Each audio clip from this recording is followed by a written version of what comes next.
पुढच्या वेळेला बघ जगलो वाचलो तर येईल तसं काहीतरी. काय भरवसा आहे हिच जिंदगी का, साथ देती नहीं है किसी का, जिंदगी एक किराए का घर है, आणि आम्ही तर रातन दिवस गाडी पे रोड पे रहते हैं. कब धडकेंगा और कब जाएंगा ये नाही पता चलेंगा.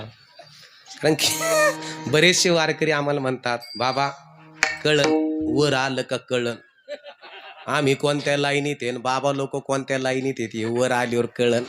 म्हणलं काय भानगडे, लई तुरी जाऊ नका लोकाला, लई पिळीत फावड वास वास पाकिट मागता एवढले. पण त्यात काहीतरी तुम्ही देता म्हणून आम्ही घेतो, नाही तर काहीतरी. आणि एक लक्षात ठेवा, काय वावगं केलं कीर्तनकार पैसे घेतात. ऐका, एक पिक्चरचे एक हिरो हिरोईन किती कोटी कमवतात बोला ना. तिथं नाही थोबड उचकटत तुमची.